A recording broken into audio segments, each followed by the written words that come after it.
कि भाई अगर दोनों फिक्स एंड की स्ट्रिंग हो तो क्या फॉर्मूला आई थी fundamental 1/2 under root T by mu fundamental frequency first overtone second overtone third overtone first harmonic second harmonic जब एक एंड ओपन होता है तो आती है fundamental frequency 1/4 under root T by mu. याद करो जब एक 1/4 अपना लूप होता है, याद करो उसमें first harmonic third harmonic fifth harmonic seventh harmonic ऐसे होती है। ओवरटोन कैसे लिखते हैं वो अपन सब लोग जानते हैं। इसी रिलेशन को यूज करते हुए एक प्रैक्टिकल सेटअप बनाया गया है जो आपके 11th के प्रैक्टिकल सिलेबस में भी होता है। अगर आप लैब में कभी जाएंगे स्कूल में तो आपको दिखाई देगा, उसे कहते हैं सोनोमीटर वायर। तो लैब में जब करोगे तो और फील आएगी और बाद में जब एक्सपेरिमेंट्स पढ़ाए जाएंगे तब भी उस पर आपको और चर्चा करी जाएगी। अभी उसका बेसिक जो वर्किंग है उसको अपन समझ लेते हैं, ज्यादा उस पर टाइम खराब नहीं करते हैं और आगे बढ़ते हैं अपने नए चैप्टर के साथ। नया क्या, वेव और साउंड वेव तो एक ही है पर ये बेस बनाएगा बहुत बड़ा। अपन नए नाम से पढ़ेंगे उसे, साउंड वेव के नाम से। किसके नाम से? Sound wave. उससे पहले अपन पढ़ लेते हैं सोनोमीटर वायर। सोनोमीटर सेटअप ऐसा समझो आप, एक टेबल पे जो सेटअप रखा हुआ है ना, देखो ये एक बॉक्स है, एक बॉक्स दिखाई दे रहा है। हाँ सर बॉक्स दिखाई दे रहा है सर। एक बॉक्स जो दिखाई दे रहा है, इस बॉक्स को अगर आप बहुत ध्यान से देखो तो आपको समझ में आएगा। ध्यान समझना, ये जो बॉक्स है इसको ध्यान से देखो आप, तो इस बॉक्स में यहां पे ना ये एक राइडर टाइप चीजें हैं, इनको ऐसे हिला सकते हो आप। बेसिकली अगर आप इसका साइड व्यू देखोगे तो ऐसे दिखाई देगा। ये कैसे वायर है समझना, ठीक। ये ऐसे पुली से होते हुए यहां पर ये वेट लटके हुए हैं, ऐसे वेट होते हैं जिनको आधा आधा किलो के होते हैं जनरली। ये हैंगर होता है एक पूरा ऐसे, अगर आपने कभी देखा हो तो ऐसे एक हैंगर होता है, आप लैब में जाओगे तो आपको दिखाई देगा। ध्यान समझो, बेसिकली जो आपने 1/2 under root T by mu निकाला था ना, उसका वेरिफिकेशन टाइप चीज होती है प्रैक्टिकल सेटअप। उसका क्या होता है? ये प्रैक्टिकल सेटअप एक वेरिफिकेशन टाइप चीज है। तो ऐसे एक हैंगर होता है वेट के लिए इस प्रकार से, ठीक ऐसे, जिसमें अपन वायर को बांध देते हैं। ये हाफ केजी का होता है जनरली। ऐसे ही ये ना एक वेट भी होते हैं इस तरीके के जो इस हैंगर पे और टांगे जा सकते हैं, इस तरीके से होते हैं। तो इनको ऐसे फंसा फंसा के लगा सकते हैं आधा आधा किलो के, तो वेट बढ़ा भी सकते हैं और घटा भी सकते हैं। वेट इस वायर से बंधा होता है, तो जितना ज्यादा वेट करोगे क्या उतना ज्यादा टेंशन आएगा।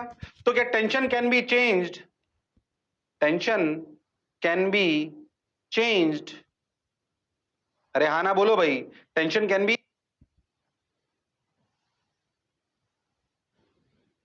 Changed by changing weights, by changing weights. और हम जानते हैं कि अगर टेंशन हम चेंज कर पाएंगे तो स्टैंडिंग वेव की जो कहानी में या जो वेव की कहानी में जो फॉर्मूला होता है वो होता है under root T by mu. क्या वायर को चेंज करके म्यू चेंज कर सकते हैं? तब भी वेलोसिटी चेंज कर सकते हैं।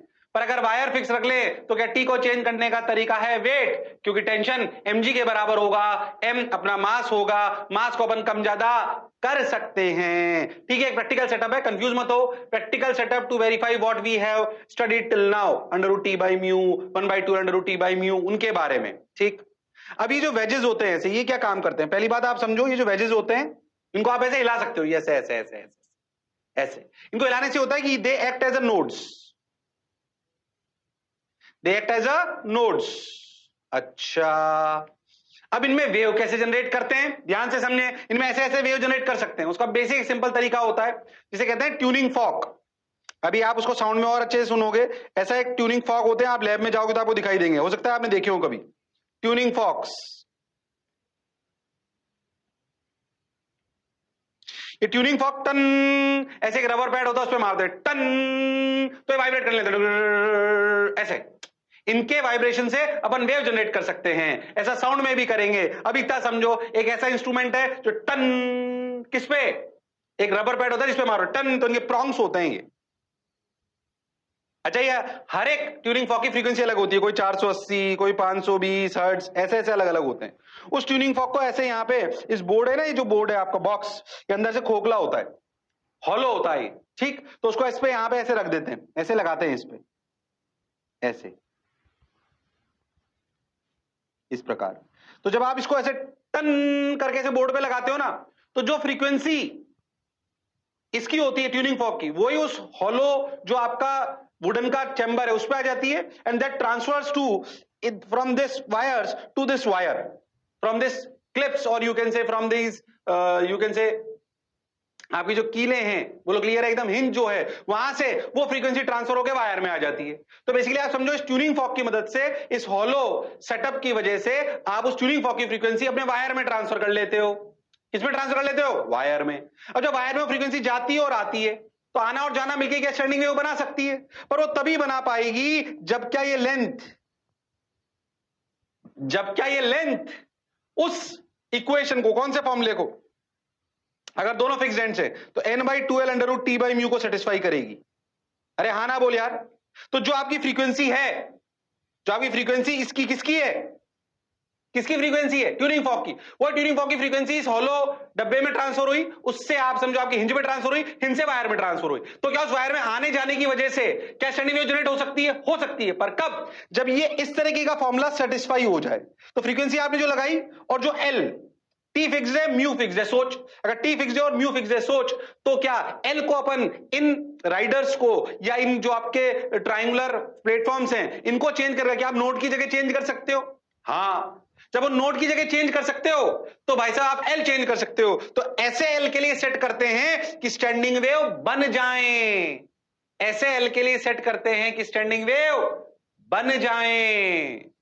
ओके, पर सर इसीलिए मैं कह रहा हूं प्रैक्टिकल जब करोगे तो ज्यादा फील आएगी। अभी सिर्फ समझो, जब प्रैक्टिकल्स पढ़ाएंगे तब आप उनको और अच्छे से आपको बताया जाएगा। अभी सिर्फ ध्यान में रखो कि सोनोमीटर एक सिंपल सेटअप है जो हमारे फॉर्मुलों को वेरीफाई करता है, जो हमारे फॉर्मुलों को वेरीफाई करता है। ओके सर, ये तो बात कुछ कुछ समझ आई कि जो फ्रीक्वेंसी हम ट्यूनिंग फॉर्क की मदद से इस खाली डब्बे में लगाएंगे वो वायर तक पहुंच जाएगी और हम एल को इन ट्राइंगुलर शेप्स के पिरामिड्स के ऐसे समझो, इनको हिला हिलाकर देखेंगे किस जगह पे स्टैंडिंग वेव बन रही है। अरे पर सर हमें कैसे पता पड़ेगा स्टैंडिंग वेव कब बन रही है कब नहीं बन रही? उसके लिए एक छोटा सा राइडर होता है। ऐसा एक राइडर होता क्या है, आप पेपर का भी बना सकते हो ऐसे।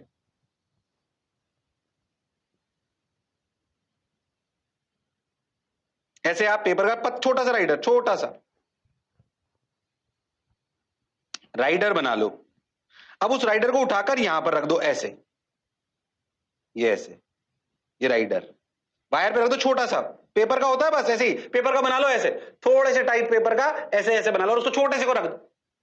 जब स्टैंडिंग वेव बनेगी ना तो क्या होगा, ये अगर ध्यान समझो तो ये राइडर क्या मैक्सिमम एम्पलीट्यूड से नाचने लग सकता है 2a से, पर स्टैंडिंग वेव बनेगी तभी ऐसा होगा। अरे हाँ, तो ये गिर जाएगा। तो when standing wave forms it feels maximum amplitude and it falls down. ओहो, तो जब तक ये गिरे नहीं तब तक अपन इन राइडर को हिलाते रहते हैं। जैसे ही गिरे समझ जाओ कि स्टैंडिंग वेव बन गई है। तो कैसे पता पड़ता है स्टैंडिंग वेव का? एक छोटे से टुकड़ा लेते हैं, उसको ऐसे तिकोने में, मतलब ऐसे ट्रायंगल में ऐसे बना लेते हैं उसको, और उसको वायर के ऊपर ऐसे रख देते हैं, छोटे से वायर के ऊपर। अब आप जब उसको ऐसे हिलाते हो एल को, तो क्या एक सिचुएशन ऐसी आएगी जब स्टैंडिंग वेव बनेगी, जब ये फॉर्मूला सेटिस्फाई हो जाएगा। हाँ सर, जब स्टैंडिंग वेव बनेगी तो ये वायर, सॉरी ये राइडर गिर जाएगा। इसे कहते हैं rider. On formation of standing wave, on formation of standing wave rider falls. ओहो, फिर कह रहा हूं जब रियलिटी में प्रैक्टिकल करोगे तो ज्यादा फील आएगी। बिल्कुल कंफर्म 110%। फिर जो मैं बोला क्या चमका? हाँ सर। क्या मेरी बात क्लियर है? हाँ सर, इसमें कोई शक वाली बात नहीं है। Okay sir, got your point sir. क्या लिखा आपने? On formation of standing wave rider falls. तो basically this is the setup to verify your formula कि हाँ भाई, जब आप एल और एफ को रिलेट करते हो तो इस फॉर्मूले से जो सेटिस्फेक्शन आता है उसी पे राइडर गिरता है। इसका मतलब जो फॉर्मूला हमने निकाला और जो हम प्रैक्टिकली कर रहे हैं, इन दोनों का बेसिकली मिलन हो गया है, यानी कि जो थ्योरी पढ़ी और वो प्रैक्टिकल में भी सेटिस्फाई हो गई है। पहले था जो मैं बोला चमका? अरे सोच लो, अरे पक्का, अरे गारंटीड? हाँ सर। तो इसमें ज्यादा मैं टाइम पास नहीं कर रहा हूं, बहुत सिंपल से सवाल आते हैं। कभी कभी ऐसा आ सकता है कि राइडर के बीच में 20 सेंटीमीटर की दूरी है, तो बताओ कौन सी फ्रीक्वेंसी आएगी। तो फॉर्मूला लगाना है, आपको सेटअप समझ में आना चाहिए। तो आपके ट्राइंगुलर जो बेसेस हैं उनके बीच में अगर ये दूरी है तो वो एल हो गया। क्या हो गया? एल। क्या अपन टी को चेंज करते हैं वेट को चेंज करके? क्या म्यू को चेंज कर सकते हैं वायर को चेंज करके? क्या अपन तीनों को चेंज करके, दो को कांस्टेंट रख के एक को चेंज करके फ्रीक्वेंसी चेंज कर सकते हैं? हाँ सर, टी और म्यू को कांस्टेंट रखो, एल को वेरी करो तो फ्रीक्वेंसी चेंज कर सकते हो। टी और एल को कांस्टेंट रखो, म्यू को चेंज करो तो फ्रीक्वेंसी चेंज कर सकते हो। सिंपल, इसमें ऐसी कोई खास बात नहीं है। तो जब आप प्रैक्टिकल करोगे तो आपको कुछ कुछ ऐसे लॉज नजर आएंगे फालतू के। लॉ ऑफ लेंथ कि अगर सोचो टी और म्यू को कांस्टेंट कर दें तो क्या F is directly proportional to L? Formula क्या है? F equal to 1/2L under root T by mu. किताबों में ऐसे इनको लॉ के नाम देते हैं, कुछ नॉर्मल सी बात। क्या अगर टी और म्यू कांस्टेंट हो गए तो 1/2 under root T by mu constant हो गया तो क्या F is directly proportional 1/L हो गया? तो क्या दो सिचुएशन के लिए F1/F2 is equal to L2/L1? हाँ, अगर एल और म्यू को फिक्स कर दें, एल और म्यू को फिक्स कर दें तो क्या रूट टू की प्रोपोर्शनल आ गया? तो क्या F1/F2 equal to root T1/T2, यानी कि दो वेट, दो अलग अलग सिचुएशन के वेट। हाँ, ऐसे अगर टी और एल को कांस्टेंट कर दे तो ये आ गया। ये थोड़ा सा प्रैक्टिकल के हिसाब से ऐसे ही नामकरण दे दिए जाते हैं, डरने की कोई जरूरत नहीं है। आ जाएगा तो तुम अपने आप कर लोगे, परेशान मत हो, इतना कॉमन सेंस तुम्हारा काम करता है। पर क्योंकि 11वीं की पढ़ाई में बहुत आसान सी चीज को भी बड़ा करके दिखाते हैं तो ये वही वाली सिचुएशन है। बाकी तुम तो पीएचडी कर चुके हो, है कि नहीं? अरे हाँ ना बोलो, पक्का? तो एक छोटा सा प्रैक्टिकल मैंने ऐसे एक्सप्लेन करने के लिए रखा है अभी, ताकि आपको कभी ऐसा दिख जाए तो आपको डर ना लगे। पर जब आप लैब में प्रैक्टिकल करोगे और जब मैं प्रैक्टिकली आपको आखिरी में करवाऊंगा, है ना, तब आपको इनकी फील और ज्यादा आएगी। पर अभी कोई भी बेसिक सवाल आएगा तो तुम्हें सोनोमीटर देखकर डरने की आवश्यकता नहीं है। कहीं सोनोमीटर वायर लिखा हो तो डरने की आवश्यकता नहीं है। क्या मेरी बात क्लियर है? अरे हाँ सर, क्लियर है। बताओ, जो मैं बोला क्या चमका? अरे सोच लो। अरे गारंटीड? हाँ सर, हाँ सर, हाँ सर, समझ आ रहा है सर, बढ़िया सर। चलो भाई, ये बात अपने को यहां तक समझ आ गई। ये अपना समापन भी हो गया वेव ऑन अ स्ट्रिंग का। वेव ऑन अ स्ट्रिंग का अब जोरदार एक और चैप्टर, जिससे बच्चों को लगता है डर, पर अगर ढंग से पढ़ा जाए तो डर हो जाएगा गायब और कॉन्फिडेंस आ जाएगा। पर दिमाग चलाना पड़ेगा, इसमें कोई शक वाली बात नहीं है। और नए प्रश्न से नया अध्याय चालू करो। Sound wave. कौन सी वेव? Sound wave. याद करो, जब वेव की करी थी शुरुआत तो बताया था वेव के type: mechanical, non mechanical, transverse, longitudinal, 1D, 2D, 3D। अरे हाँ ना बोलो भाई, याद है? भूल गए? तीन तरीके से क्लासिफिकेशन करे थे अपन ने वेव के: मैकेनिकल, नॉन मैकेनिकल। मैकेनिकल वो जिसको मीडियम चाहिए, नॉन मैकेनिकल वो जिसको मीडियम नहीं चाहिए। लॉन्ग ट्रांसवर्स और लॉन्गिट्यूडनल। ट्रांसवर्स वो जिसमें particle perpendicular to the wave velocity नाचे, लॉन्गिट्यूडनल वो जिसमें parallel to the wave velocity नाचे। 1D, 2D, 3D एक ही लाइन में चले जैसे वेव ऑन अ स्ट्रिंग तो 1D। अगर जैसे पत्थर गिराया और वेव जनरेट हुई, लहरें जनरेट हुई नदी में तो 2D। और मैं बोल रहा हूं या बल्ब जल रहा है तो आवाज और रोशनी सब तरफ जा रही है, ये है 3D। तो ऐसी इन्हीं बातों के साथ अपना चैप्टर की शुरुआत होती है हमेशा, जब भी वेव से रिलेटेड बात होती है। मैं बता चुका हूं, फिर से बताओ, साउंड वेव क्या है? कौन सी वेव है साउंड वेव? बोलो, मैकेनिकल की नॉन मैकेनिकल?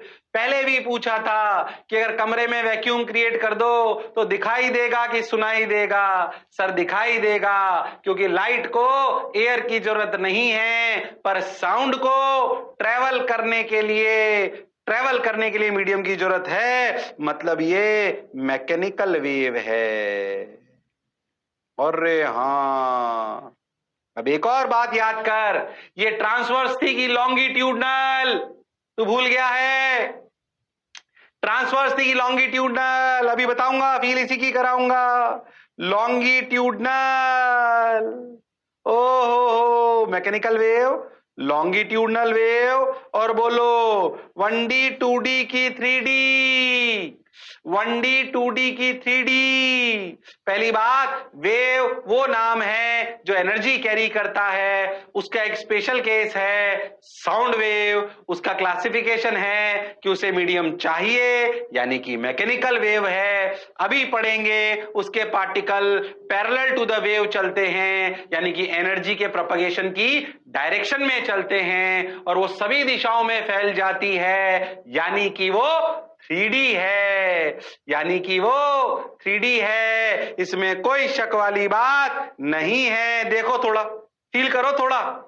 ओ हो, जब मैं बोलता हूं ना तो मैं अपने आसपास के पार्टिकल को ऐसे ऐसे करता हूं, उसके आसपास वाला ऐसे ऐसे, उसके आसपास वाला ऐसे ऐसे नहीं कर रहे पार्टिकल ट्रांसवर्स की तरफ, ऐसे ऐसे कर रहे हैं। देखो, इन वालों ने देखो, ये सबसे पहले वाले लाइन को देखो, क्या ये अपने पास वाले को धक्का मार रही है? हाँ। क्या उसके पास वाला उनको धक्का मार रहा है? हाँ। देखो, क्या ये वाली पार्टिकल, जी वाला जो डब्बा आपको दिखाई दे रहा है, देखो, क्या ये वाला डब्बा इधर उधर नाच रहा है? पूरा उधर नहीं जा रहा है, पर क्या इधर उधर नाचने से वो एनर्जी को आगे भेज रहा है? और रे हाँ, तो ट्रांसवर्स में पार्टिकल ऐसे ऐसे नाचते थे और एनर्जी को आगे भेजते थे। क्या लॉन्गिट्यूडनल वेव में पार्टिकल ऐसे ऐसे नाचते हैं और वेव को आगे भेजते हैं? अरे हाँ ना बोलना पड़ेगा। अरे सोच लो, क्या थोड़ी थोड़ी फील आ रही है? वेव इधर जा रही है। वेव का मतलब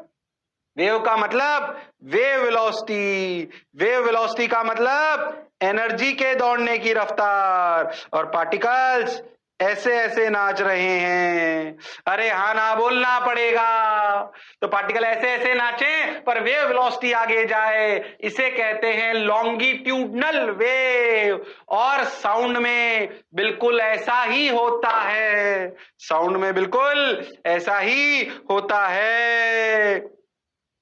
तो वेलोसिटी ऑफ वेव और वेलोसिटी ऑफ पार्टिकल पैरेलल होते हैं, इसलिए उनका क्रॉस प्रोडक्ट 0 होता है। ये बात हम पहले भी कर चुके हैं। क्या मेरी बात क्लियर है? अरे हाँ ना तो बोलना पड़ेगा। बढ़िया शानदार साउंड वेव जैसे मुझे याद है, समझकर आपको वैसे याद होनी चाहिए। दिमाग लगाना है, भागना नहीं है। Okay sir, got your point sir, बात समझ आई सर?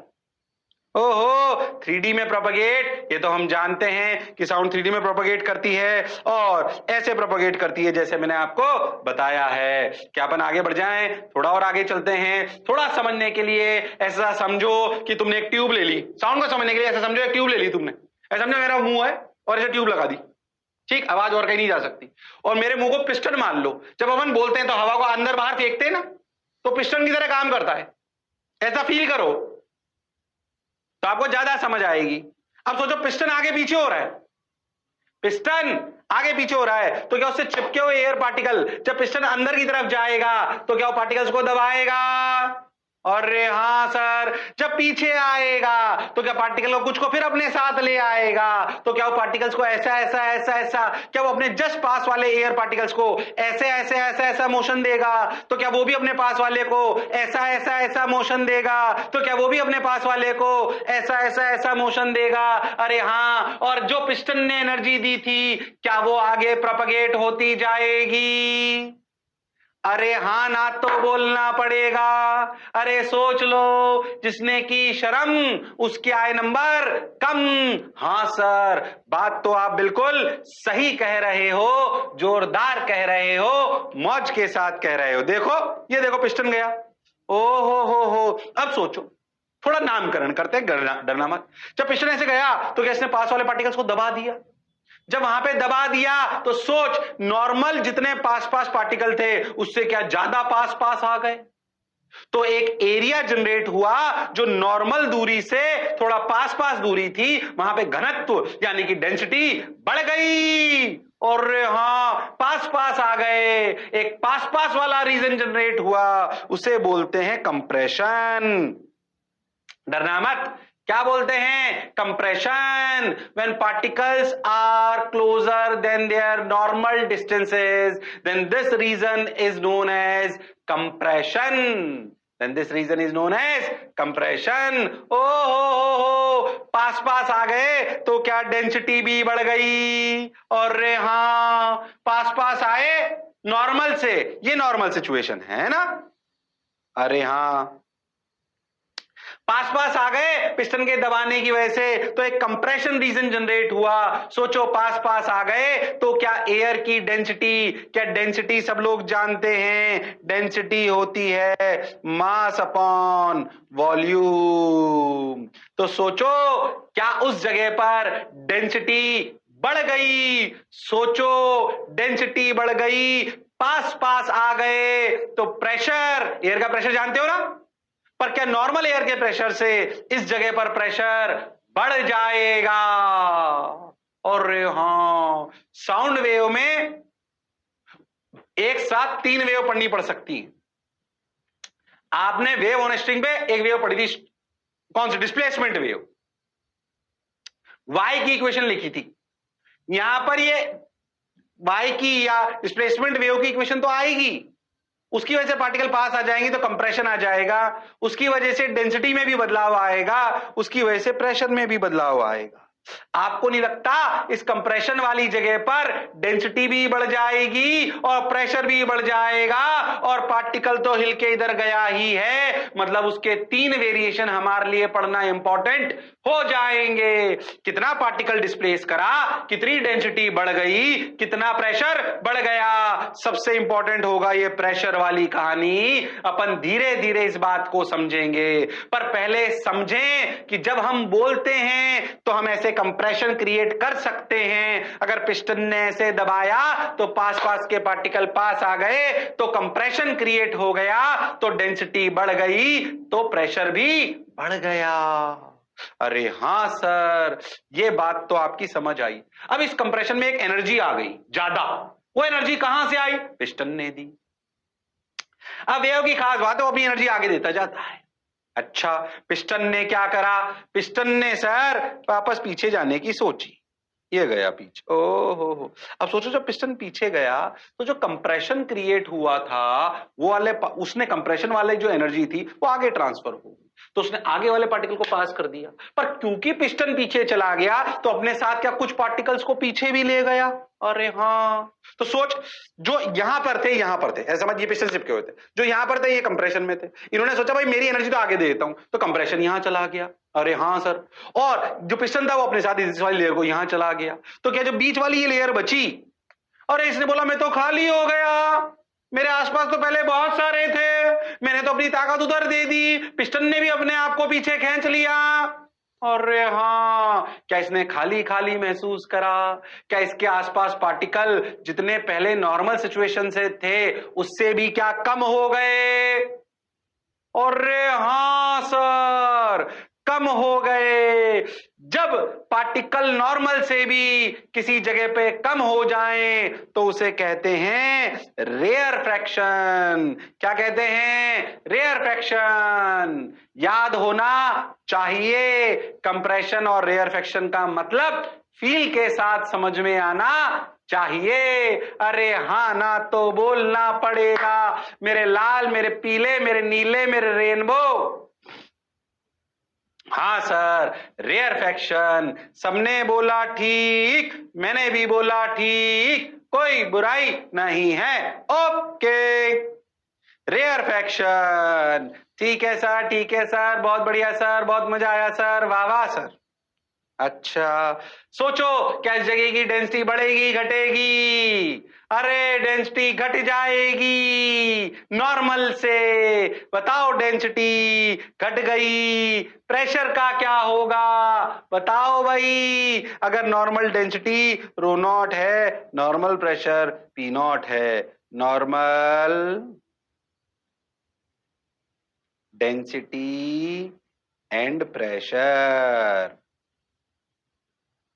तो बताओ प्रेशर घटा कि बढ़ा? बताओ, घटा कि बढ़ा? सर घट गया। ओहो हो, तो भाई जब पिस्टन आगे जाता है तो कंप्रेशन बनाता है, उस कंप्रेशन की वजह से पार्टिकल पास पास आ जाते हैं, एनर्जी का समावेश होता है और पार्टिकल्स पास आते हैं, डेंसिटी बढ़ जाती है, प्रेशर भी बढ़ जाता है, प्रेशर भी बढ़ जाता है। क्या ऐसे कंप्रेशन, अब पिछला आगे पीछे होगा तो compression rarefaction, compression rarefaction, compression rarefaction, ऐसे करेगा। यही बोलने में हम करते हैं। देखो देखो ये देखो, फिर कंप्रेशन, फिर रेयर फ्रैक्शन, फिर कंप्रेशन, फिर रेयर फ्रैक्शन, फिर कंप्रेशन, फिर रेयर फ्रैक्शन। बोलो समझ आया क्या ये? ऐसे क्या बनते जाएंगे और आगे चलते जाएंगे। ठीक, तो ये क्या बन गए? कंप्रेशन। ये क्या बन गए? Rare fraction.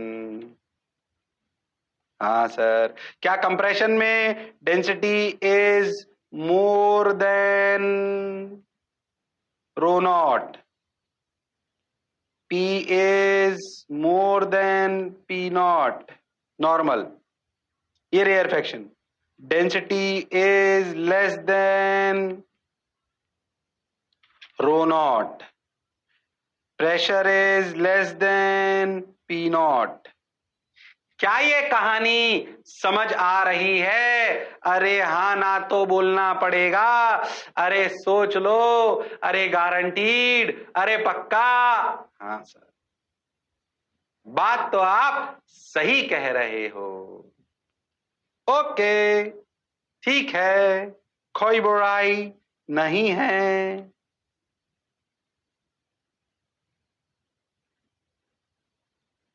Okay, got your point, बात समझ आ गई सर। अब सोचे पिस्टन जैसे याद है मैंने बोला था कि अपन रस्सी को ले हाथ को हिलाएं, तो हाथ को तेजी से धीरे से कैसे भी हिलाएं, अलग अलग टाइप की वेव जनरेट होगी। सोचो अगर अपने हाथ को अपन एसएचएम कराएं तो जो वेव जनरेट होती है क्या सिंपल हार्मोनिक होती है? अरे हाँ बिल्कुल। और क्या सिंपल हार्मोनिक ही हमारे कोर्स का मेजर पार्ट है? अरे हाँ। ऐसे ही साउंड वेव में सोचो, अगर ये पिस्टन सिंपल हार्मोनिक करे, यानी कि पर अब ऐसे ऐसे ना करके ये सिंपल हार्मोनिक ऐसे ऐसे करे, तो क्या इसके पास वाला भी पार्टिकल ऐसे ऐसे करेगा? क्या उसके आगे वाला भी ऐसे ऐसे करेगा? और क्या कंप्रेशन रेयर फ्रैक्शन बनते जाएंगे। जब आपका आपका पिस्टन ऐसे जाएगा तो कंप्रेशन बनाएगा, जब ऐसे आएगा तो रेयर फ्रैक्शन बनाएगा, इसमें कोई शक वाली बात नहीं है। अरे हाँ, सो व्हेन दिस एसएचएम, ये बिल्कुल ऐसे एनालॉजी आप समझो, जब आपने वेव ऑन स्ट्रिंग ली थी और हाथ को ऐसे ऐसे हिलाया था, तो जब हाथ ने एसएचएम करा था तो जो वेव बनी थी ट्रांसवर्स में, क्या आपने उसको सिंपल हार्मोनिक वेव बोला था? Transverse simple harmonic wave. In the same way, if this piston perform simple harmonic motion, all the consecutive particles will also perform SHM without loss in energy, and the wave propagates with compression and rarefaction, and this type of wave is known as sound wave, simple harmonic longitudinal wave, simple harmonic longitudinal wave, जो कि हमारे course का हिस्सा है। सोचिए, piston vibrates इन SHM, सो क्या any set of particle at any x distance will also perform SHM? तो सुने, एसएचएम करता रहेगा, आप ध्यान से समझना। पहले सिर्फ ये डब्बा जो है जहां पे मीन पोजीशन दिखाई दे रही है, इसको देखो। सिर्फ ये डब्बे पे दिखाई दे रहे हैं ना आपको, इनको देखो, सिर्फ उन पार्टिकल्स को देखो, फील आएगी वो एसएचएम कर रहा है। ठीक, फील आएगी, देखो सिर्फ उन डब्बे को देखो, क्या फील आ रही है वो एसएचएम कर रहा है? हाँ, सिर्फ डब्बे को देखो, क्या वो एसएचएम कर रहा है? हाँ, वो आगे नहीं जा रहा है, पर क्या एनर्जी पीछे से ले रहा है? आगे दे रहा है। पीछे से ले रहा है, आगे दे रहा है। पीछे से ले रहा है। अब पूरी वेव को एक साथ देखो, कंप्रेशन रेयर फ्रैक्शन बनते हुए नजर आ रहे होंगे। देखो देखो, कंप्रेशन, देखो एक बार देखो, जहां दबाया, अब उसको देखते रहो, दबा दबा दबा दबा जा रहा है आगे। देखो, फील करना, जब पिस्टन इधर आए ना, फील आएगी। पिस्टन जब इधर आए तो एक दबाव महसूस, दबाव बनेगा, उस दबाव को देखते रहो, वो आगे ट्रैवल करता हुआ नजर आएगा तुमको। देखो, अरे हाँ सर। अब सोच, पिस्टन जब पीछे आए तो एक खालीपन बनेगा, उस खालीपन को देखना, वो भी आगे जाएगा। देख, फील करना उसको। अरे हाँ सर। तो तीन तरीके से उसको देखो, दबाव वाला भी ट्रैवल करता हुआ नजर आएगा, खालीपन भी नजर आएगा, यानी कि रेयर फ्रैक्शन। और सोच, अगर सिर्फ एक सिंगल पार्टिकल पे कंसंट्रेट करें तो एसएम करता हुआ नजर आएगा। और हाँ, तो क्या कंप्रेशन को आप ये समझ सकते हो, वो एनर्जी लेके जा रहा है, रेयरफेक्शन भी एनर्जी लेके जा रहा है। और हाँ सर, बात फील आ रही है। यानी कि जब मेरा पार्टिकल, यानी कि जब मेरा पिस्टन एसएचएम करने लगे, तो जो मेरी वेव आगे करेगी उसे, वो भी एसएचएम करेगी और उसे बोलेंगे longitudinal simple harmonic wave. Longitudinal simple harmonic wave. क्या मेरी बात समझ आई है? अरे हां ना तो बोलना पड़ेगा मेरे लाल, मेरे पीले, मेरे नीले, मेरे रेनबो। अरे सोच लो। हाँ सर, हाँ सर, सही सा लग रहा है सर, बढ़िया लग रहा है सर। ओके चलो भाई।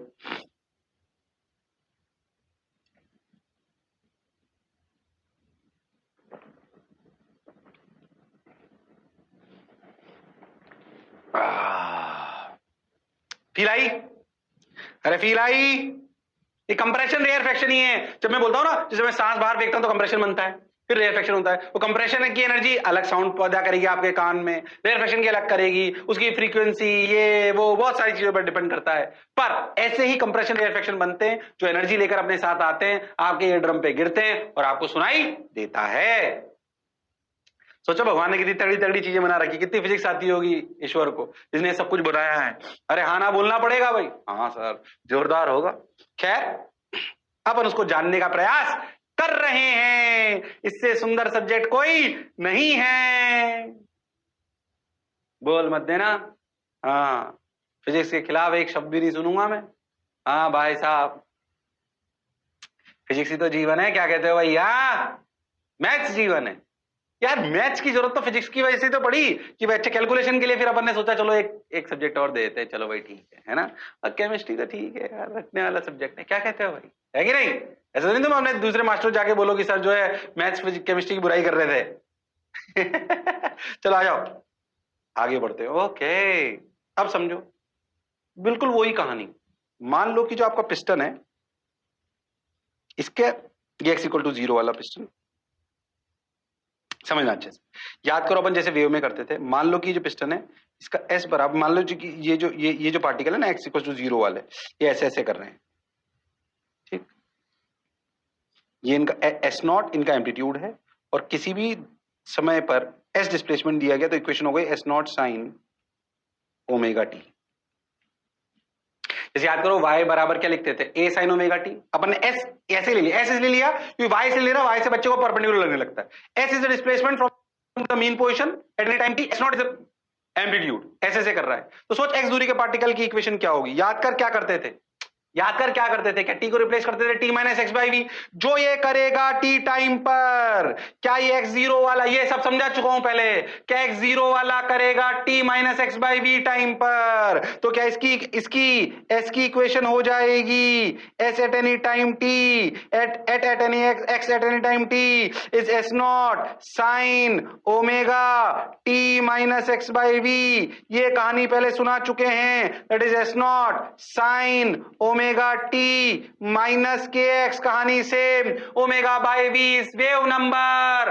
वापस वही कहानी आ गई, पर अब y ऐसे चलने की बजाय ऐसे चल रहा है। What is s? s is the displacement of the particle whose mean position is at x from its mean position. S कहां से है? मीन पोजीशन से। मीन पोजीशन कहां पर है? एक्स पर है। किसी भी टी टाइम पर उसका ये कहानी है। फिर से सेम कहानी वेव की, भैया टी फिक्स कर दो तो ये ट्रेजेक्ट्री की इक्वेशन है, एक्स फिक्स कर दो, fix x, it becomes SHM। अब पुरानी वही वेव जो पढ़ चुके हैं, हालांकि इसमें ज्यादा वो नहीं आता, पर अपने को ये जो इक्वेशन अपन लिख रहे हैं, हर पार्टिकल की इक्वेशन ऐसे की बजाय अब ऐसे। अरे सिर्फ y को s से रिप्लेस कर दो, पहले y ऐसे था, अब s ऐसे है। y इसलिए नहीं लिया ताकि आपको फील लेने में गड़बड़ ना हो, y से आप परपेंडिकुलर मान लेते हो, इसलिए लॉन्गिट्यूडनल वेव यानी कि साउंड वेव में एस को कंसीडर करते हैं. S is the displacement of the particle whose mean position is at X from its mean position at any time t, and it is also performing SHM because source is also performing SHM, and we are studying what? We are studying longitudinal simple harmonic wave. So जो equation निकल के आई S बराबर S not sine omega T minus के x. याद करो कि अगर ये प्लस फाइव होता तो क्या यहां पे प्लस फाइव और आ जाता, तो ये कहलाएगी डिस्प्लेसमेंट वेव इक्वेशन. इसके हर एक टर्म का मतलब समझ में आना. Wave equation, displacement wave equation. S not is the amplitude जो मैक्सिमम हो सकता है. एस अलोंग द वेव ही चल रहा है, किसी भी टाइम टी पर है. एक्स फिक्स कर दोगे तो ये एसएचएम बन जाएगा, वरना ये डिस्प्लेसमेंट वेव की इक्वेशन है. वेव की equation is taking care of infinite SHM in single equation. When you fix x you will get equation of that particular particle. क्या ये बात पहले भी बहुत देर कर चुके हैं, इसलिए इस बात को आपको जैसे मैं बोल रहा हूं वैसे फील आनी चाहिए. अरे हाँ सर, तो ये कहलाई डिस्प्लेसमेंट वेव इक्वेशन. इसके हर एक मतलब को समझो. अरे हाँ, बात तो समझ आई सर. अरे हाँ, एक्स कॉमा टी ऐसे लिखते हैं ना ये. हाँ सर, पक्का. ओके, उतार लो. डिस्प्लेसमेंट वेव इक्वेशन को समझो. एस क्या है? एस डिस्प्लेसमेंट है. जैसे याद करो जब वेव ऐसे चलती थी तो क्या वाई एक्स वाले पार्टिकल का डिस्प्लेसमेंट हुआ करता था पर परपेंडिकुलर में. अब क्या एस इसी डायरेक्शन में है. अरे हाँ ना बोलना पड़ेगा. बस इतना सा अंतर है, क्योंकि इसमें कंप्रेशन रेयरफेक्शन बन रहे हैं. पार्टिकल उधर ही हिल रहा है जिधर वेव चल रही है. अरे वेव में चल कौन रहा है सर? एनर्जी चल रही है.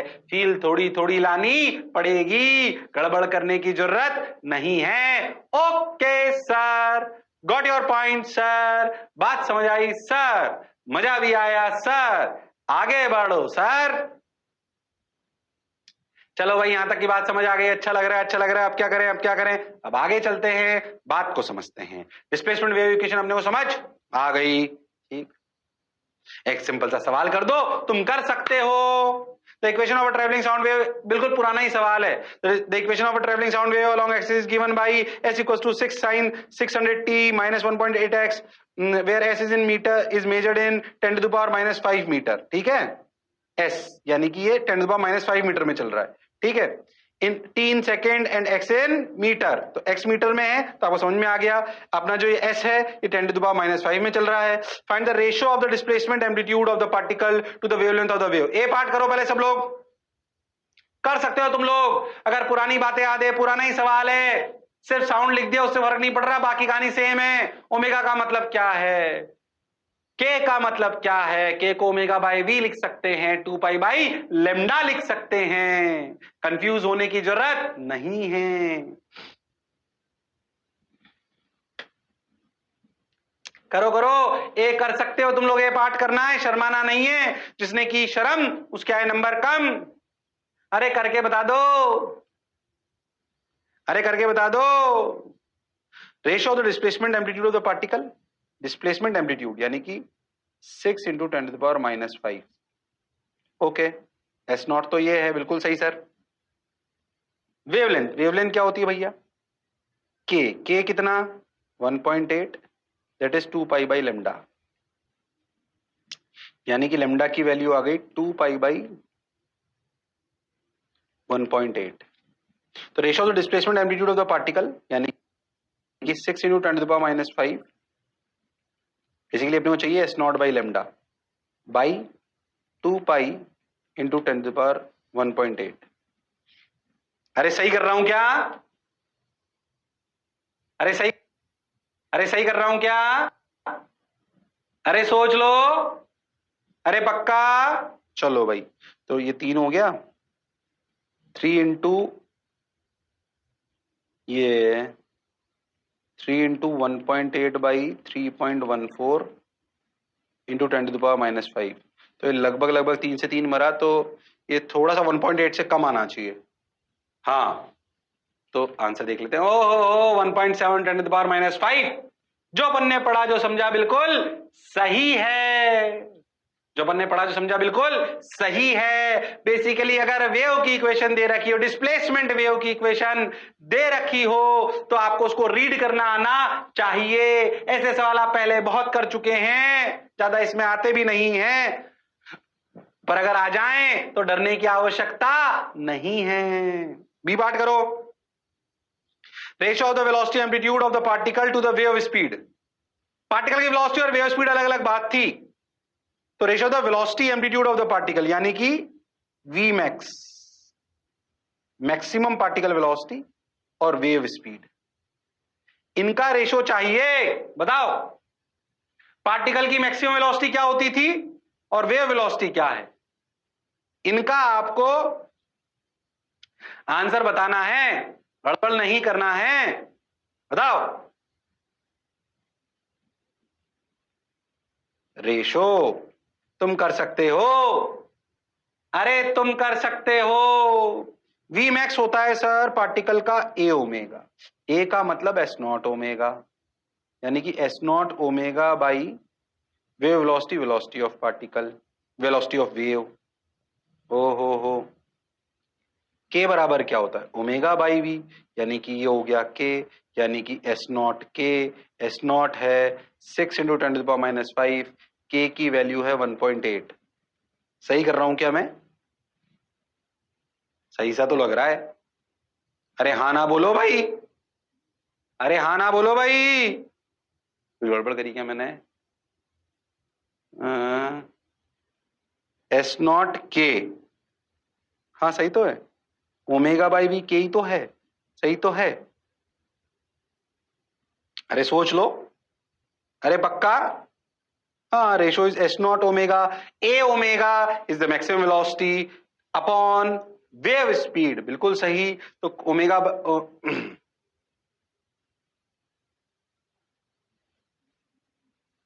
सही तो कर रहा हूं, बिल्कुल सही, ठीक है। अब देखो अपन ने कितना करा है, 6 2 जा 12, तो लगभग लगभग 8 6 जा 48। हाँ ठीक है ना? तो क्या कर रहा हूं मैं? हाँ 8 6 जा 48, 48 और ये हो गया 10.8 लगभग लगभग। हाँ ठीक है, into 10⁻⁵, so that is approximately 1.08 × 10⁻⁴, so that is approximately 1.1 × 10⁻⁴। हाँ सही है बिल्कुल एकदम, अरे सही है बिल्कुल एकदम। कैलकुलेशन थोड़ी सी अपन आंसर वैसे लग रहा था। अरे हाँ ना बोल भाई। हाँ, जो पढ़ा जो समझा बिल्कुल सही है, जो पढ़ा जो समझा बिल्कुल सही है। आंसर समझ आ गया है, अरे पक्का, अरे गारंटीड। हाँ सर, हाँ सर, बहुत बढ़िया, बहुत सुंदर, बहुत मजा आया, वाह वाह। अब क्या करें, आगे बढ़ें, चलते चलो फिरते फिरो। ओके, क्या वाली बात समझ आ गई? क्या वाली बात समझ आ गई? तो अगर डिस्प्लेसमेंट वेव लिखनी हो और उसे समझना हो, हमें बात समझ आती है, S बराबर S not sine omega T minus के एक्स प्लस फाइव। मैं हर एक बात को अच्छे समझता हूं, इक्वेशन ऑफ वेव दे रखी हो डिस्प्लेसमेंट वेव, तो मैं उसकी कहानी को समझ सकता हूं। अब सही बताऊं तो हमें इसमें सबसे इंपॉर्टेंट वेव होती है प्रेशर वेव। मतलब प्रेशर कैसे वेरी करता है, क्योंकि प्रेशर से ही हमारे कान पे फर्क पड़ता है और हमें सुनाई का फर्क पड़ता है।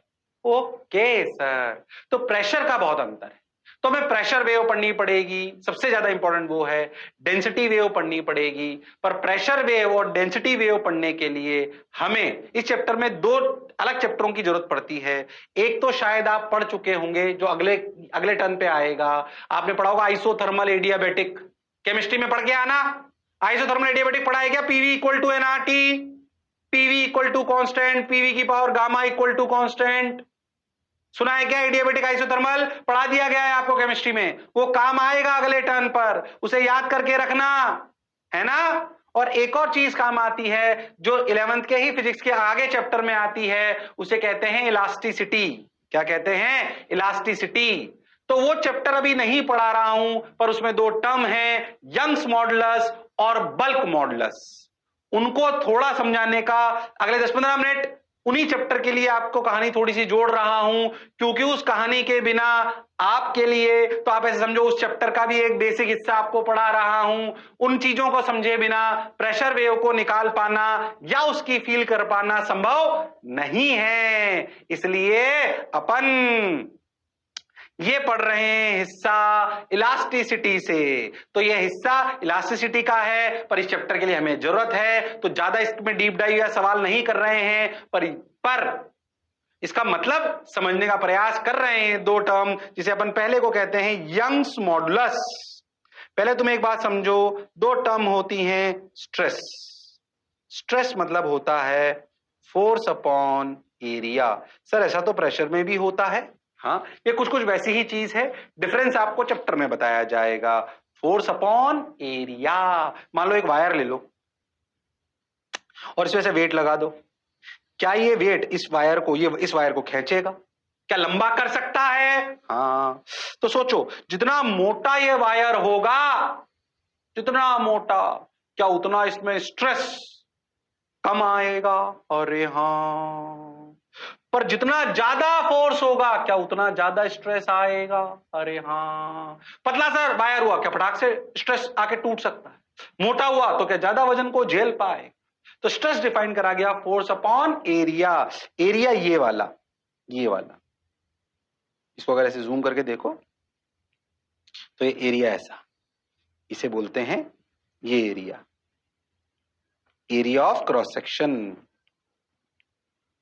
ठीक, ज्यादा भी परेशान नहीं होना, जो बोल रहा हूं उसे याद रखना है। जब चैप्टर आएगा तो और बहुत अच्छे से फील कराई जाएगी। पर अभी अपने इस चैप्टर को पढ़ने के लिए, जैसे अपन ने वेव को चालू करने के लिए कि वेव की बेसिक कहानी से चालू करा था, अरे हाँ ना बोलना पड़ेगा, वैसे ही इसमें प्रेशर को पढ़ने के लिए हमें इस चैप्टर के इन शब्दों का प्रयोग करना पड़ेगा। कोई भी नया शब्द अगर मैं प्रयोग कर रहा हूं जो आपने नहीं पढ़ा है, तो उसको बेसिक यही समझा दूंगा, उसकी डिटेलिंग उसके चैप्टर में कर लेंगे, पर आज समझेंगे तो सही। अरे हाँ ना बोलो भाई। तो स्ट्रेस कहलाता है कितना फोर्स आपने लगाया अपॉन कितना उसका क्रॉस सेक्शनल एरिया है, कितना उसका क्रॉस सेक्शनल एरिया है। ओके, अच्छा, अब सोचो कि अगर स्ट्रेस क्या आया, सोचो, अभी पहले समझो स्ट्रेस क्या आया, फोर्स अपॉन एरिया। अब समझो ये वायर है, इस वायर पे नीचे वेट लटकाया था, तो जितना वेट नीचे लगा के उतना ही इस हिंज ने भी ऊपर लगाया होगा, तभी तो वायर स्ट्रेच होगा। अब सोचो वायर स्प्रिंग जैसा दोनों तरफ ऐसे एफ लगा, ऐसे मत समझो सर आपने वेट तो नीचे लटकाया। अरे अगर वायर ऊपर लटका रहा तो ऊपर हिंज ने भी तो खींच रखा था उतना, तभी तो वायर स्टेशनरी रहा। अरे हाँ। अब समझो ये टोटल फोर्स एफ एफ लगा, इस एफ एफ लगने की वजह से मान लो वायर लंबा हो गया स्प्रिंग जैसे। अरे हाँ सर, मान लो टोटल वो बढ़ गया डेल्टा एल, ये टोटल डेल्टा एल है, ये दोनों मिला के डेल्टा एल है ना। वायर स्ट्रेस हो गया डेल्टा एल, इलोंगेट हो गया डेल्टा एल। अच्छा, तो एक और चीज डिफाइन करते हैं जिसे कहते हैं स्ट्रेन, वो कहलाता है delta L by L. Delta L by L, नाम समझे। स्ट्रेस क्या है, फोर्स कितना लगाया अपॉन क्रॉस सेक्शनल एरिया। ठीक, ये कहलाएगा स्ट्रेस। इस स्ट्रेस की वजह से, इस फोर्स की वजह से क्या वायर लंबा हुआ? अरे हां सर, कितना लंबा हुआ अपॉन कितनी लेंथ थी? अरे हाँ सर, कितना लंबा हुआ अपॉन कितनी लेंथ थी, उसे कहते हैं स्ट्रेन। डरो मत, नए नाम हैं, समझते चलो, पढ़ते चलो, याद रखो। ओए, इस वाले चैप्टर में ये दो टर्म थोड़ी सी क्लियर होनी चाहिए। हालांकि यंग्स मॉडुलस यहां नहीं भी पढ़ाता तो भी काम चल सकता है, पर मैंने कहा सोचा थोड़ी थोड़ी फील करा देते हैं, क्योंकि कहीं आप इस शब्द को देखो तो डरने की और घबराने की आवश्यकता नहीं है, डरने की और घबराने की आवश्यकता नहीं है। तो स्ट्रेन कहलाया डेल्टा एल बाई एल। अब यंग्स मॉडुलस क्या होता है? Young's modulus property of material, जैसे वायर कॉपर का हो सकता है, आयरन का हो सकता है, किसी और मटेरियल का हो सकता है।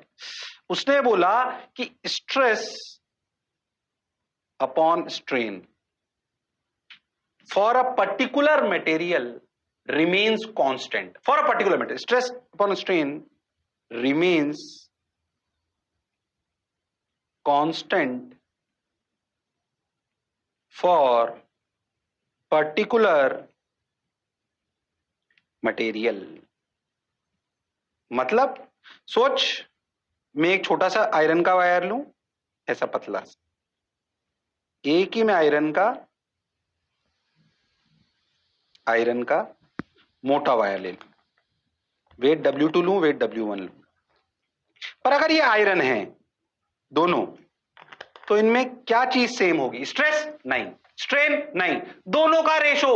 फोर्स सेम जरूरी नहीं है, एरिया सेम जरूरी नहीं है, डेल्टा एल सेम जरूरी नहीं है, एल सेम जरूरी नहीं है।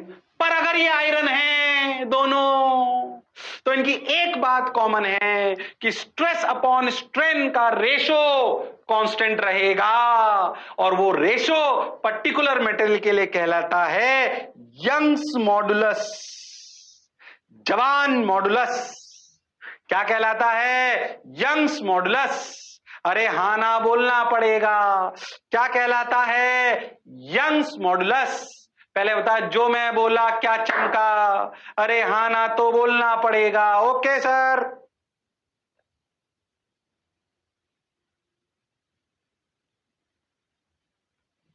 Young's modulus, Young's modulus. अरे हां ना तो बोलो, अरे सोच लो, अरे गारंटीड। और हां सर। तो यंग्स मॉडुलस कोई सवाल नहीं करा रहा इस पर, सवाल भैया इसे चैप्टर में करेंगे, पर बात को समझे।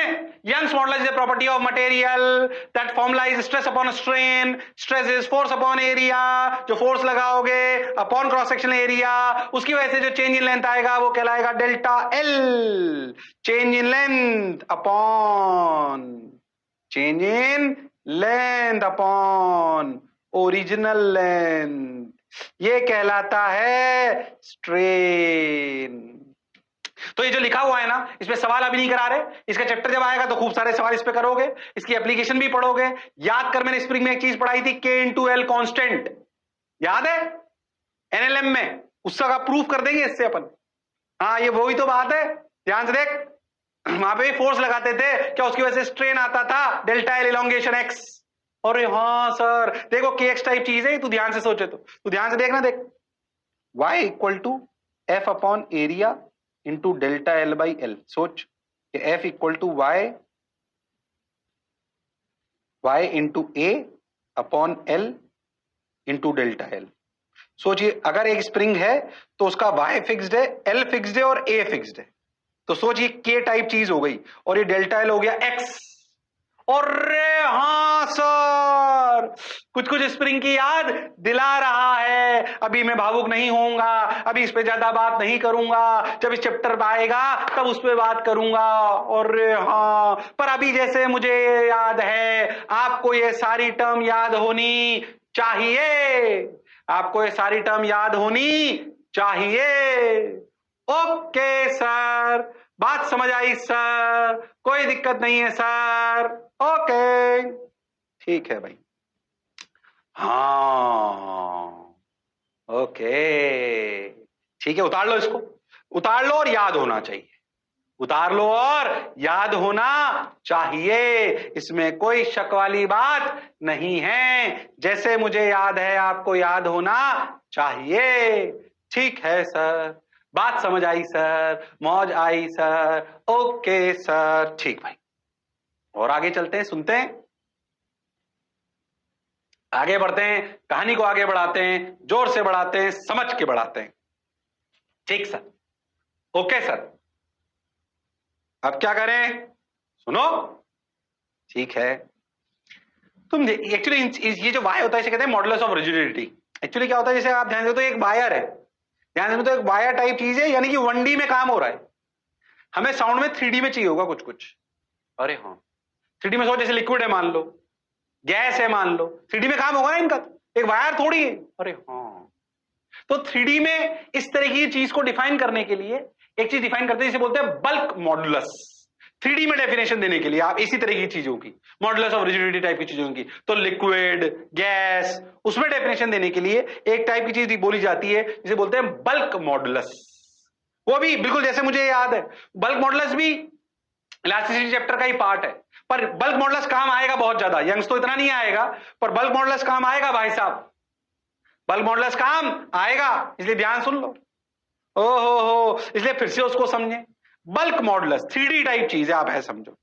मान लो कि तुम्हारी एक बास्केटबॉल है, बोलो क्लियर, अब आप समझो, या कोई भी अपने बॉल है, आप समझो, क्या इस बॉल के अंदर एक प्रेशर अलग है और बाहर एक प्रेशर अलग है? प्रेशर सब लोग समझते हैं, अरे हाँ ना बोलो भाई। Pressure is force upon area. हो, pressure equal to force upon area. तुम प्रेशर समझते हो नहीं समझते हो, पहले बताओ। प्रेशर का फॉर्मूला सुना है नहीं सुना? या तुम प्रेशर के बारे में भी नहीं जानते? मुझे ऐसा लग रहा है तुम नहीं जानते। बल्क मॉडुलस पढ़ाने से मतलब पहले तुम्हें एक बार प्रेशर की थोड़ी सी फील करा दूं क्या? अरे हाँ सर करा दो, तो चलो ठीक है, भूल जाओ थोड़ी देर बल्क मॉडुलस, पहले प्रेशर की फील कराता हूं तुमको। पहले तुम्हें प्रेशर की फील कराता हूं, प्रेशर है क्या, प्रेशर को समझने का प्रयास करो। हालांकि यही कहानी फ्लूइड में भी चालू होती है जब प्रेशर की बात होती है, पर यहां पे फील करा रहा हूं, फ्लूइड की शुरुआती कहानी यहां फील करा रहा हूं, सुनना। प्रेशर होता क्या है? Pressure is force upon area. अगर यूनिट वाइज बात करें तो क्या है भाई, बोलो भाई। Pressure is force upon area sir, force होता है सर, सर फोर्स होता है सर न्यूटन। अरे हाँ सर, तो newton metre square, newton metre square, इसे कहते हैं पास्कल। क्या कहते हैं? पास्कल। क्या प्रेशर की SI unit newton metre square है, जिसे बोलते हैं पास्कल, साइंटिस्ट के नाम पे बेस्ड है। प्रेशर के बारे में हालांकि तुमने केमिस्ट्री में पढ़ा होगा, फिर भी मैं एक बार और फील करा देता हूं। तुमने और यूनिट पढ़ी होगी इसकी, एटमॉस्फेयर सुनिए क्या? 1.0 × 10⁵ सुना है? अरे हाँ ना, बार टॉर केमिस्ट्री में सुनी होगी। जब अपन हीट पढ़ेंगे तब अपन भी बात करेंगे, अभी ज्यादा नहीं परेशान कर रहा हूं।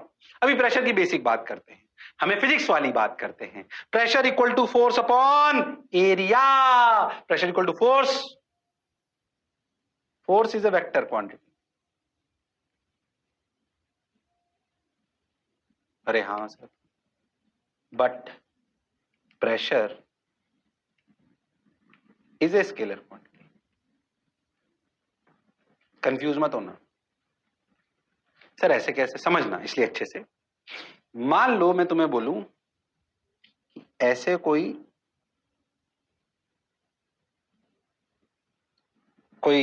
सरफेस है, इस पे सोचो अपन अपने हाथ से ऐसे में सरफेस, इस पे ऐसे फोर्स लगा दें, ऐसे, ये क्या मैं फोर्स बिल्कुल परपेंडिकुलर टू द सरफेस लगा रहा हूं ऐसे, और ये एरिया ए है, बोलो क्लियर। अरे हाँ ना बोलना पड़ेगा, अरे सोच लो। अब सोचो मैं फोर्स ना ऐसे लगाऊं, थोड़ा टेढ़ा, ऐसे ऐसे, यूं टेढ़ा टेढ़ा, है ना, इस प्रकार, ऐसे, ये एफ, ठीक, ऐसे, अभी भी एरिया ए है। अब मेरी बात को ध्यान सुनना, आप ना फोर्स को दो तरीके से सोच सकते हो। पहले बताओ कि अगर मैं फोर्स को पहले ऐसे लगा रहा था, अब इसको मैंने टेढ़ा कर दिया फोर्स को, तो प्रेशर कम हुआ नहीं हुआ दीवार पे? पहले बताओ, हुआ कि नहीं हुआ? अरे हुआ कि नहीं हुआ? हुआ।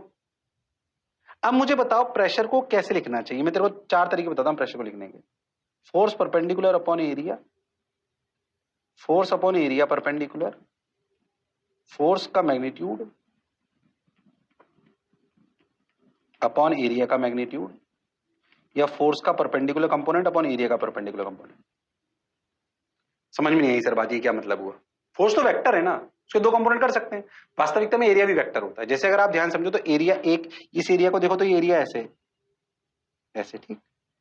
मान लो फोर्स ऐसे आ रहा है, क्या मैं इस एरिया का एक कंपोनेंट ऐसे ले सकता हूं? ये ए परपेंडिकुलर कहलाएगा, ये ए कहलाएगा।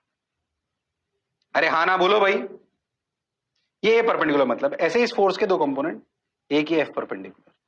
अब मतलब समझो इनका। अब सोचो प्रेशर क्या होना चाहिए। प्रेशर है स्केलर, यानी कि वेक्टर अपॉन वेक्टर तो उसे नहीं लिख सकते। पहले ए परपेंडिकुलर का मतलब समझो और फोर्स का मतलब समझो। इस बात को समझने का प्रयास करो। ये बात फ्लूइड में ज्यादा काम आएगी, पर फिर भी प्रेशर की थोड़ी फील कराना चाहता हूं। हीट वाली प्रेशर की फील हीट में पड़ेंगे। आपने थोड़ी बहुत उसको थर्मोडायनेमिक्स में पढ़ने का प्रयास करा होगा। बोलो, अरे बोलो भाई, रियल फॉर्मूला क्या है प्रेशर का? बोलो, क्या लिखूं? एरिया परपेंडिकुलर या फोर्स परपेंडिकुलर, मतलब क्या लिखूं? 1 2 3 4, which is the correct option? क्या मल्टीपल करेक्ट भी हो सकता है? सोच लो, तुम सोचो, अरे सोचो, अरे सोचो। सही आंसर है 1, बाकी सब गलत है। सोचो कि अगर आप एरिया का कंपोनेंट लो, तो अगर मैं फोर्स ऐसे लगाऊं, ऐसे पैरेलल टू द सरफेस, तो एरिया परपेंडिकुलर 0 हो जाएगा। तो अगर आप नीचे एरिया परपेंडिकुलर लिखो, तो 0 लिखते ही प्रेशर तो इनफाइनाइट हो जाएगा। हाँ। यानी कि अगर लॉजिकली सोचो, अगर मैं फोर्स ऐसे लगाऊं पैरेलल टू द सरफेस, तो प्रेशर 0 होगा। हाँ, जबकि अगर मैं एरिया का कंपोनेंट ले लूं तो इनफाइनाइट हो जाएगा। यानी कि सेकंड और फोर्थ दोनों गलत है। और mod of f mod of a तो वैसे ही गलत है, वरना 1 और 2 सिचुएशन में क्या प्रेशर सेम है कि अलग अलग है? अलग अलग है। लॉजिकली सोचो तो क्या pressure in 1 is greater than pressure in 2? Logical बात है। ऐसे परपेंडिकुलर लगाओगे तो प्रेशर ज्यादा आएगा, ऐसे लगाओगे तो कम आएगा। और हाँ सर, यानी कि real formula for pressure is F perpendicular by A, F perpendicular by A. और हाँ सर, इस पे फिर अभी ज्यादा चर्चा नहीं कर रहा हूं। साउंड में कई दूसरे दूसरे चैप्टरों की बात भी आती है। जो पढ़ चुके हैं उनमें तकलीफ नहीं होगी, जो नहीं पढ़ा है उनका बेसिक ज्ञान यहीं पर दिया जाएगा, ताकि उसके पढ़ते वक्त और समझ आए। ये प्रेशर की बेसिक फील याद होनी चाहिए। इसकी डिटेल में और कूद जाएंगे जब फ्लूइड चालू करेंगे, तब बताएंगे प्रेशर बहुत इंपॉर्टेंट चीज है। एरिया घटाओ तो प्रेशर बढ़ेगा, इसीलिए कैमल चल पाता है रेगिस्तान में, इसीलिए आप चाकू से काट पाते हो सब्जी को, क्योंकि एरिया कर देते हो कम तो प्रेशर बढ़ जाता है। अरे हाँ ना तो बोलो। ये सारी कहानी वहां समझी जाएगी, पर अभी प्रेशर की बेसिक फील आनी चाहिए कि pressure is basically F perpendicular upon area, F perpendicular upon area.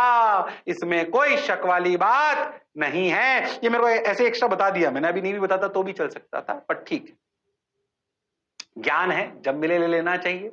Attached है तो ले लो, फील आएगी।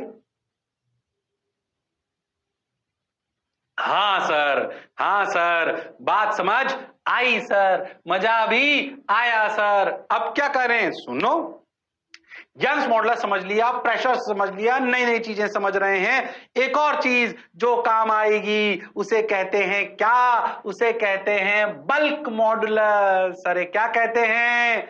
Bulk modulus.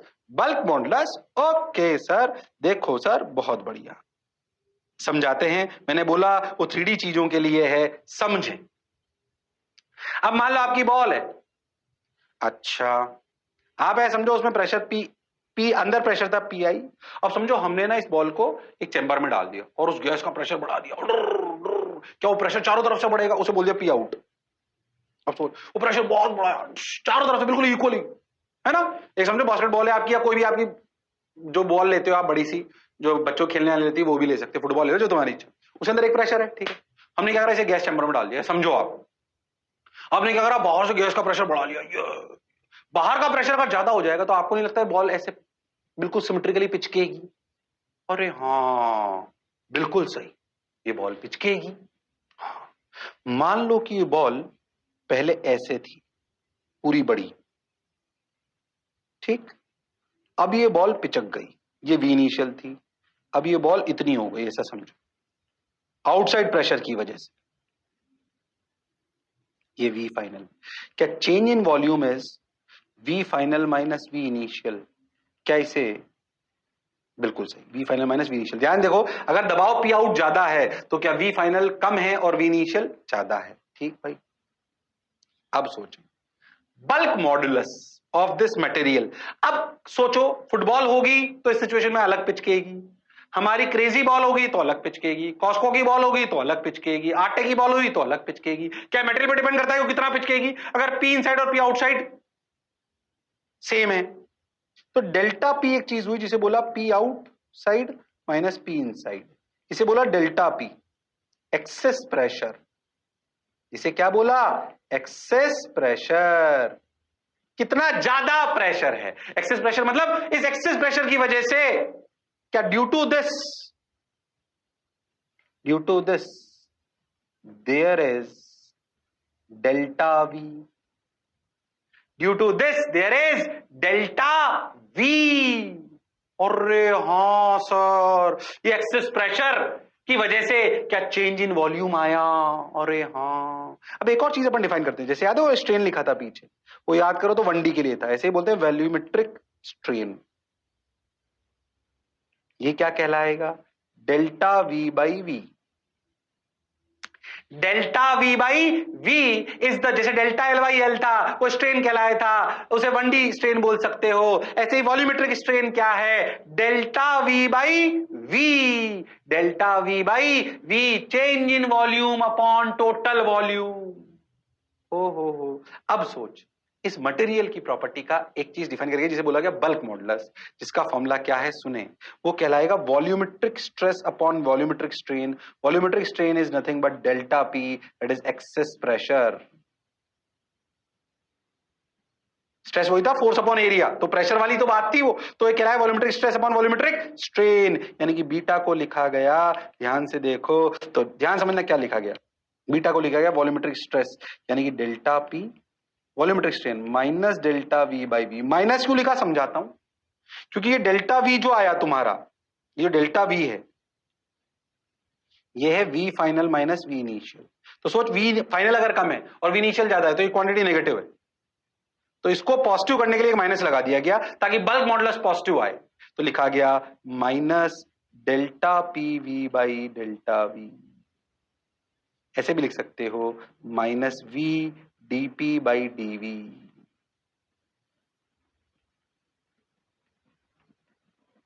जैसा तुम्हें अच्छा लगे। ये बल्क मॉडुलस इस मटेरियल की प्रॉपर्टी है। ये जैसे यंग्स मॉडुलस चेंज नहीं होता ना मटेरियल के लिए, वैसे बल्क मॉडुलस चेंज नहीं होता। डीपी चेंज करोगे तो डीवी बाई वी चेंज होगा, हाँ डीवी बाई वी चेंज करोगे तो डीपी चेंज होगा, पर बल्क मॉडुलस चेंज नहीं होगा। For a particular material remains same for particular material. अरे हाँ सर, इसका यूज लेंगे अपन। ये याद होना चाहिए जैसे मुझे याद है, ये याद होना चाहिए जैसे मुझे याद है। अरे हाँ ना बोलो, टाइम हो गया। जैसे मुझे याद है वैसे आपको ये याद होना चाहिए, गड़बड़ मत करना, एज इट इज याद होना चाहिए। अरे सोच लो, अरे पक्का, अरे गारंटीड। अरे हाँ सर, बिल्कुल याद रहेगा। Bulk modulus, young modulus detail में और पढ़ाए जाएंगे जब इनका चैप्टर आएगा, पर अभी ये ऐसे कैसे समझ में आने चाहिए। Excess pressure upon volumetric strain, मैं मान रहा हूं बहुत सारे नए शब्द यूज करें लास्ट 15 मिनट में, पर जैसे मुझे याद है आपको याद होने चाहिए। यहीं से कहानी को आगे बढ़ाऊंगा और डिस्प्लेसमेंट वेव से प्रेशर वेव निकाल के बताऊंगा, तभी आपको फील आएगी। और केमिस्ट्री वाला आइसोथर्मल और एडियाबेटिक पढ़ के रखेंगे, तभी आपको कुछ आगे की बात समझ आएगी। क्या मेरी बात क्लियर है? तो इसी स्लाइड से फिर से चालू करा जाएगा। तब तक के लिए जोश और जुनून बनाए रखिए, लड़ते रहिए पर पढ़ते रहिए। तब तक के लिए see you, sayonara, take care, bye bye.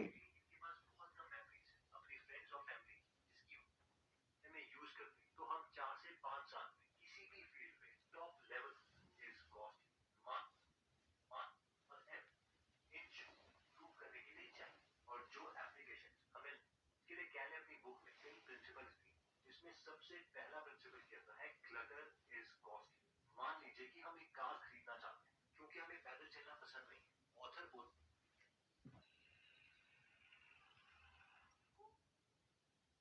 ये दोस्तों, अभी मैं आपसे एक क्वेश्चन पूछता हूँ। आपको क्या लगता है पानी क्या पत्थर को काट सकता है, उसको तोड़ सकता है? वेल, अगर आपका आंसर हाँ है तो ये जो हैबिट्स आपके साथ शेयर करते हैं ये चीज लीड टू, बट फिर एक टाइम अचीव, मतलब जो भी चीजें तो वो लोग Napoleon Hill think and grow rich book के जो ऑथर है उनकी सिंपल से कोड को नहीं समझते हैं। जो कोड ये बोलता है कि whatever your mind can conceive